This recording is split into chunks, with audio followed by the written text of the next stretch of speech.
जब देश की राजनीति बेशर्मी पर उतर आए और मीडिया भी बेशर्म हो जाए, अपनी बेहयाई पर उतर आए, तो उस देश के लोगों का जो जीवन है वो भगवान भरोसे हो जाता है।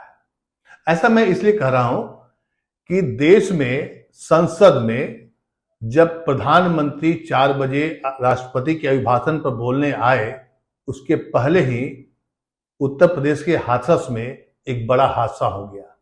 सरकार को सब कुछ जानकारी मिली होगी क्योंकि देश को पता चल गया था कि वहां पर एक हादसा हुआ है। लेकिन देखिए, राष्ट्रपति के अभिभाषण पर प्रधानमंत्री ने अपने भाषण को रोका नहीं, शुरुआत कर दी। और उस भाषण में किस तरह के भाषा का इस्तेमाल किया गया, वो प्रधानमंत्री पद पर बैठा हुआ कोई व्यक्ति संसद में ये करेगा, ये अकल्पनीय था। किसी को विश्वास नहीं हो रहा था कि कल प्रधानमंत्री ने जिस तरीके से जो भाषण दिया, उनके भाषणों के कुछ शब्द आपको हम बताते हैं।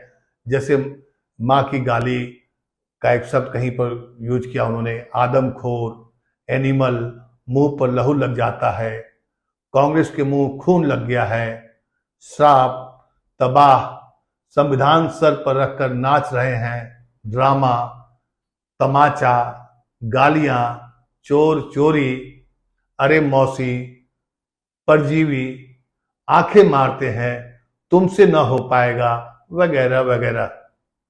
और यहां तक कि राहुल गांधी जो विपक्ष के नेता के तौर पर संवैधानिक पद पर नियुक्त हुए हैं, मनोनीत हुए हैं, चयनित हुए हैं, उनके लिए बालक बुद्धि शब्द का प्रयोग, इस तरह के शब्दों का प्रयोग पहले किसी प्रधानमंत्री ने, मोदी जी के पहले किसी ने दिया नहीं था। ये तो तय है। नहीं विश्वास हो तो आप संसद के रिकॉर्ड को खंगाल लीजिए कि इसके पहले के प्रधानमंत्री के भाषण का स्तर क्या था। और प्रधानमंत्री राष्ट्रपति के अभिभाषण पर जब बोल रहे थे तो उनका आधे से अधिक जो भाषण था कांग्रेस और राहुल गांधी पर केंद्रित रहा, और बाकी भाषण क्या रहा, खुद अपनी तारीफ की। मतलब मुद्दा था राष्ट्रपति के अभिभाषण में कुछ जो राष्ट्रपति जी ने बताया था, देश को संबोधित किया था, लेकिन प्रधानमंत्री ने उन शब्दों को, उन समस्याओं पर कोई बात नहीं की। मणिपुर पर कोई बात नहीं हुई, महंगाई, बेरोजगारी, चीन पर कुछ नहीं बोला।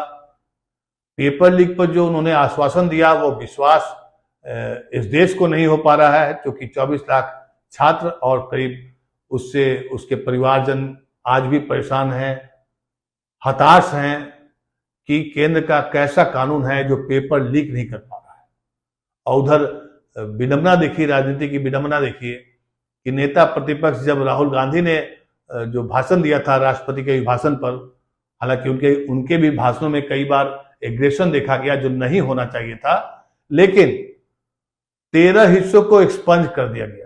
अब कौन कौन शब्द एक्सपंज किया गया है, जरा उसको सुनिए, देखिए और समझिए, खुद पढ़कर समझ जाइए ऐसा क्यों किया गया है कि अगर आप समझेंगे तो आपको लगेगा कि सरकार अपनी किरकिरी नहीं होने देना चाहती है। जो एक्सपंज हुआ है, बीजेपी के लोग 24 घंटे हिंसा, नफरत, असत्य फैलाते हैं, आप हिंदू हो ही नहीं, इसको एक्सपंज कर दिया गया है। समझिए, बीजेपी के लोग, वो शब्द हटा दिया गया है संसद के रिकॉर्ड से। दूसरा शब्द क्या है, आप बात समझिए, ये इसलिए चिल्ला रहे हैं क्योंकि तीर सीधे दिल पर लगा है। देखिए अब चुप हो जाइए, देखिए अब चुप हो गए, इसको भी हटा दिया गया। राहुल गांधी के भाषणों में ये शब्द आए थे, और कौन कौन से शब्द को हटाया गया है, और सुनिए तीसरा नंबर में क्या है, नरेंद्र मोदी जी पूरा हिंदू समाज नहीं है, बीजेपी पूरा हिंदू समाज नहीं है, आरएसएस पूरा हिंदू समाज नहीं है, ये ठेका नहीं है बीजेपी का। इस लाइन को भी संसद के रिकॉर्ड से हटा दिया गया है, जिसको अंग्रेजी में कहते हैं एक्सपंज कर दिया गया है। अक्सर आप लोग सुनते होंगे टेलीविजन पर कि राहुल गांधी के भाषणों को एक्सपंज कर दिया गया। बीजेपी 24 घंटा नफरत हिंसा, नफरत हिंसा, नफरत हिंसा करती है, इसको भी हटा दिया गया है। अग्निवीर पर उन्होंने, राहुल गांधी ने बहुत सारी बातें कही। अग्निवीर को आपने यूज एंड थ्रो मजदूर बनाया है, ये राहुल गांधी का वक्तव्य था। इसको भी संसद के रिकॉर्ड से हटा दिया गया है। अग्निवीर स्कीम सेना की स्कीम नहीं है, ये पीएमओ की स्कीम है और पूरी सेना जानती है कि ये जो स्कीम है प्राइम मिनिस्टर का ब्रेन चाइल्ड था।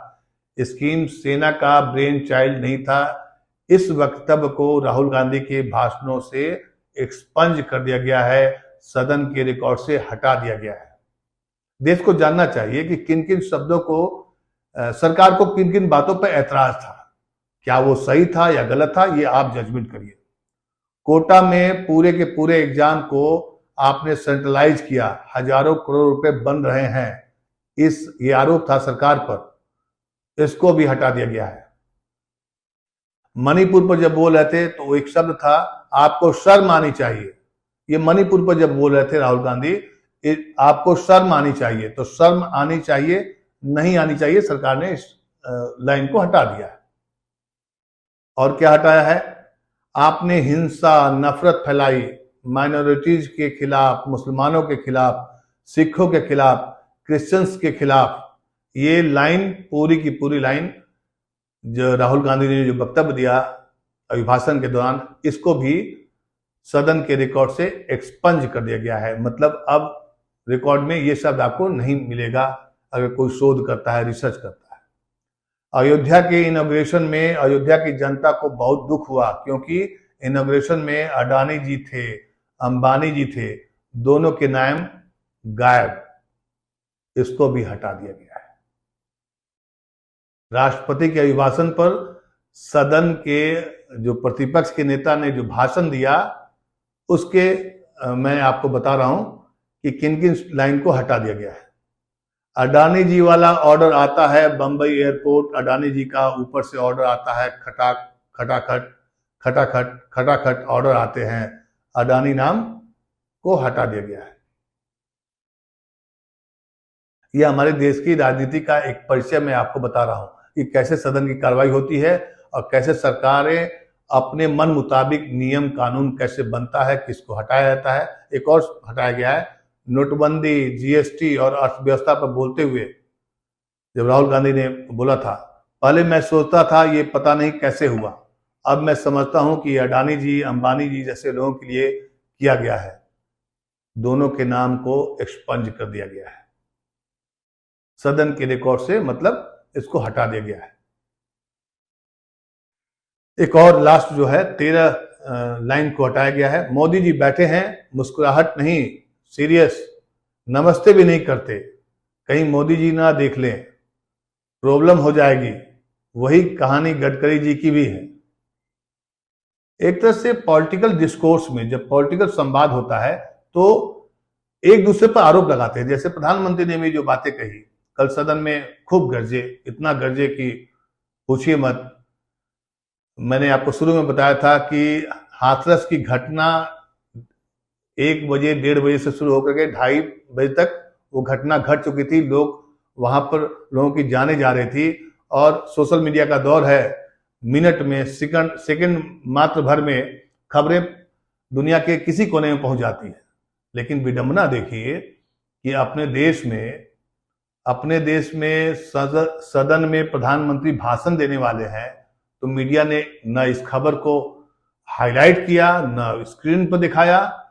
स्क्रीन पर दिखाने की मजबूरी कुछ मीडिया घरानों को तब पड़ी जब हताहतों की संख्या, मतलब जान जाने वालों की संख्या लगातार बढ़ने लगी। पहले हुआ 22 मरे, फिर 50 मरे, फिर 120। जब संख्या बढ़ने लगी, लगा कि 100 के आंकड़े आसपास आ जाएंगे, तब 1-2 मीडिया चैनलों ने इस खबर को हाईलाइट करना शुरू किया। लेकिन बेशर्मी देखिए मीडिया की, और राजनीति की भी बेशर्मी देखिए। सदन में अंत में जब ये पूरा देश जान चुका था कि 100 से ज्यादा जाने जा चुकी है हाथरस के हादसे में, तब प्रधानमंत्री के पास एक चिट आता है और वो इन्फॉर्म करते हैं कि एक दुखद हादसा हुआ है और उन्होंने संवेदना प्रकट की। लेकिन अगर आप टाइमिंग को देखिएगा तो हाथरस की घटना कितने बजे हुई, जो आप पता करिए, सर्च करिए, देखिए, 1:30 बजे से 2 बजे के बीच में। और समझिए 2:30 बजे तक 3 बजे तक हताहतों की संख्या, मतलब जिनकी जानें चली गई है, वो आंकड़ा 100 के आसपास पहुंच चुका था। अस्पतालों में हर तरफ हाय तौबा चीख पुकार लगी हुई थी, लेकिन देश के संसद में ये बात नहीं पहुंच पाई। तो क्या सूचना तंत्र आज भी हम प्राग ऐतिहासिक काल में रहते हैं कि जहां बैलगाड़ी से खबरें आएंगी या तब जाकर के सदन को बताया जाएगा? ऐसा नहीं हो सकता है। टाइमिंग देखिए, टाइमिंग देखेंगे तो समझ जाएंगे कि राजनीति और मीडिया की बेशर्मी सारी हदें पार करते जा रहा है। प्रधानमंत्री ने क्या बोला वो एक दूसरा विषय है, एक राजनीतिक विषय है। हो सकता है किसी को पसंद आए, किसी को नहीं पसंद आए। मुझे भी उनकी कई बातें नापसंद है, लेकिन कई बातों से मैं सहमत हूं, चूंकि वो देश के प्रधानमंत्री हैं। लेकिन भाषा के स्तर को सुधारा जाना चाहिए। प्रधानमंत्री जी, आप देश के प्रधानमंत्री हैं। जिस तरीके से आप प्रतिपक्ष को, क्योंकि जब आप लोकतंत्र की बात करते हैं तो लोकतंत्र में सत्ता पक्ष और प्रतिपक्ष दोनों आता है, और लीडर ऑफ अपोजिशन जो होता है वो तो एक तरह से सरकार का अभिन्न अंग होता है, क्योंकि बिना उसकी सहमति के कई सारे फैसले नहीं हो पाते हैं। कई सारी कमेटियों के निर्माण में लीडर ऑफ अपोजिशन का होना बहुत जरूरी है, मतलब वो एक तरह से सरकार का शैडो होता है, पार्ट होता है। लेकिन लीडर ऑफ अपोजिशन और जो सबसे बड़ी पार्टी है, उसको जिस तरीके से जलील किया जाता है प्रधानमंत्री के शब्दों में, और जिन जिन शब्दों का प्रयोग किया जाता है, बालक बुद्धि, कल अगर मान लिया लीडर ऑफ अपोजिशन कोई बैल बुद्धि वाला शब्द इस्तेमाल करेगा किसी के लिए, तो देश की जनता क्या करेगी, क्या सोचेगी? ये सोचने का काम किसको है? ये बताने का काम किसको है? मीडिया को। लेकिन मीडिया को देखिए, बेशर्मी देखिए। प्रधानमंत्री के भाषण को दिखाया जाना बहुत जरूरी लगा, लेकिन देश के एक हिस्से में लोगों की जानें जा रही थी, वहां पर क्या हालात थे, चीख पुकार मच रही थी। और हर एक चैनल के वहां पर स्टिंगर होते हैं, चाहे संदेशवाहक होते हैं, या व्हाट्सएप पर वीडियो, या टेलीग्राम पर, या ट्विटर पर, हर जगह वीडियो की भरमार होने लगी। लेकिन संसद के कानों में जूं तक नहीं लगी, न कोई संवेदना, न कोई शोक प्रस्ताव लाया गया। क्योंकि भाषण देना था, क्योंकि राहुल गांधी ने प्रधानमंत्री पर निशाना साधा था, तो जाहिर सी बात है ऐसे मौके को हम कैसे मैंने बेवजह छोड़ दें? कुछ भी हो जाए, हमें जवाब देना है और हमें बताना है कि आप बालक बुद्धि हैं। सोचिए, क्या आप उन मतदाताओं को तिरस्कार की भावना से नहीं देख रहे हैं जिन्होंने राहुल गांधी को जिताया है? और राहुल गांधी जीते हैं तो 3.5 लाख वोट से जीते हैं मोदी जी। तो बालक बुद्धि अगर राहुल गांधी है तो वहां की जनता क्या है? एक मन में सवाल उठता है। इसका भी निराकरण हो जाए या जवाब दे दे कोई तो समझ में आएगा। लेकिन ये राजनीतिक बातें हैं। आरोप, राजनीतिक आरोप प्रत्यारोप में कई बार जुबान फिसल जाती है तो बात समझ में आती है, लेकिन अगर इंटेंशन गलत हो तो उसका कोई इलाज नहीं। और यही हमारे समाज के वर्तमान हालात का सच है कि हमारी राजनीति, हमारी मीडिया बेशर्म बेहियाई पर आ गई है और देश की जनता से उसे कोई सरोकार नहीं है। नमस्कार।